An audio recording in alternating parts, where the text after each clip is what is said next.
Okay, so let's get into it. We're doing a deep dive on work management inside Microsoft 365. And we're talking about, what, a staggering 40 million teams using this That a stuff? huge number. And the core finding in all the material we looked at is that a lot of those teams are just flat out using the wrong app for the job. Right, it's this classic problem Microsoft has set up. You've got Planner and you've got Lists. They're both free with the subscription, which just leads to, massive confusion. It does. They look like they should work together, but some of the sources we saw suggest this friction was, and I'm quoting here, created on purpose. Wow. Okay, so that really sets up our mission here today. We need to figure out the scenarios that completely break each of these tools. What are the real differences between Planner's visual Kanban thing and Lists, which is more like a supercharged spreadsheet.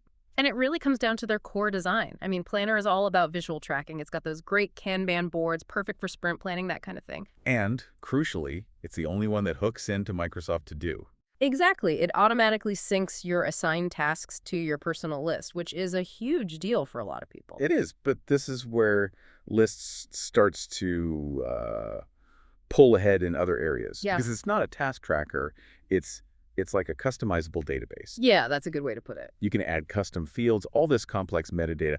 So if your so-called task is actually tracking inventory or managing company assets or, a detailed event itinerary, Planner just can't do that. It doesn't have the structure. it would just fall apart. But if we zoom out a bit, the really critical difference isn't even about features. It's about security. Okay. Planner has a big limitation. It just inherits all its permissions from the Microsoft 365 group it's in. Meaning everyone in the team sees everything.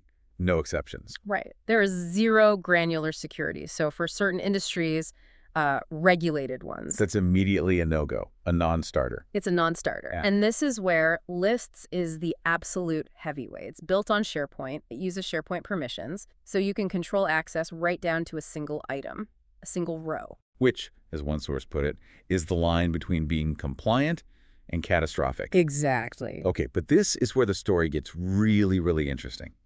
Let's talk about the updates. Because the material had this, nuclear finding about Planner Premium. Oh yeah, this was something else. So Microsoft launches Planner Premium in early 2025. It adds Gantt charts, dependencies, all the stuff people were asking for. It sounded great. It sounded like the perfect upgrade. But then users discovered that Planner Premium actually removed recurring tasks. Wait, what? Yes, a basic fundamental feature that the free version of Planner had for years. It was Yeah. just gone. That is unbelievable. So teams that upgraded suddenly lost core functionality for their daily workflows. With no easy way to fix it, it was a huge mess. Now, contrast that with Lists. Lists evolved from SharePoint Lists, which has been this super stable platform for a decade. Right. So when they launched the new version in 2020, it was reliable. The sources called it out for having no surprise feature removals. So bringing this all together, what does this actually mean for you, for the 40 million teams trying to figure this out? It means Microsoft is marketing two tools as if they're interchangeable when they're actually built for opposite workflows. And teams are wasting months trying to make planner track assets or force lists into a daily sprint board.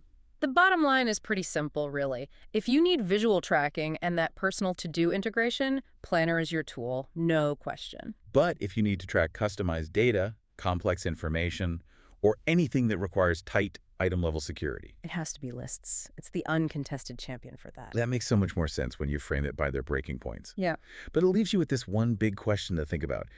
If these two tools are so clearly designed for opposite workflows, why does Microsoft keep marketing them as complements? It's causing so much friction for millions of users. Yeah. You really have to wonder if these apps are truly earning their spot in your subscription or if they're just, occupying space.